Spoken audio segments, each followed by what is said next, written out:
7 хошуу даншиг наадам болов. Ил наадмын 5-ын даваанд намхаа авраг жүлтмийг амлжээ. Хоёр бүхийг өрх үед наадамчид үүзэл суугаа хэмээн хашгиралдаж эхлэв. Энийн их аврагыг алдартай дархан мэхээ хийхийг олноороо хүсэж нэхэж байгаа хэрэг байв. Жүлтэм аврагч энэ удаа нилээд бодлогочирсан аястай намтай тогтуун байх ажээ. Түүний тархит толгойд намхаа бол чиний барилдаж унгаж байсан бүхчүүдээс огтоос адилгүй. 4 тал барилдаантай ижилгүй хүчтэн хүн.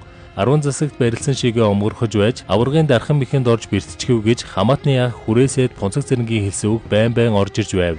Намхаа авраг энэ олон түмний хүсэлтийг таалж жүлтэмд үүзэл сухаа гэдэг мэхээ хийгээд жүздгийм билүү. Залуу хүн сануулгын сургамж болог гэж бодов. Тэгснээ өсгөрөөдүүдийн ийм сайхан залуу хүнийг бэртээчихвэл хайр юм да гэж эргэлзэв.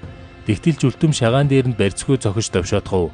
Авраг тэнцвэр алдаж хазааснаа тогтов. Үнэн дээр намхаа тулдаа дэсжээ. Энэ бол Сэцэн хааны Тавхан Арслангийн хийдэг мэх байна гэдгийг ч их авраг төвөггүй мэдлээ.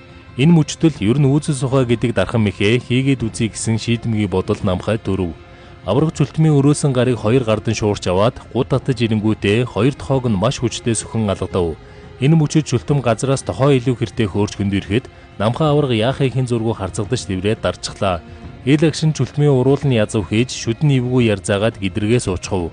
Эргэн тойрон хашгираа хөөрөлдөн болж зарим суудлаасаа босоод эр хураа үүзэл суухаа гэж хураалан хашгирхан тоймгүй болж хүү мандлын динж тэр аяараа увалцаж байв.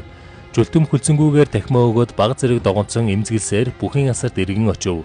Түүнийг дагалдаг бүхчүүд авраг яаж хавэ гинчхүү гэсэн жүлтэм үгсэн элэнцгийчин аврах хэмээн унтуцаад ихэд гимшингүүгээр за ингээд хулгаач баригдлаа. Эзгүүд нь авсан хулгайн аврагаа хамгаалах гэж байж ам алдах шахлаа гэж хэлээд хүрэн тэрмэн дээлээ өмсөөд зодгоо бүслэнгүүд сүнтэй аригнаас тэрвэрч багтамгүй хулаар нэг залиглаад намхаан байгаа зүүн талын их асрын зүг яаран алхсан гэдэг. Монгол үндэсний бүх хурдан морийг багтаасан 400 гаруй зураг тайлбар намтартай Дэв Монгол гэрэл зургийн цомог номын сүүлийн захиалгуудаа авч байна. Холбогдох утас 7230 тэгтэг 39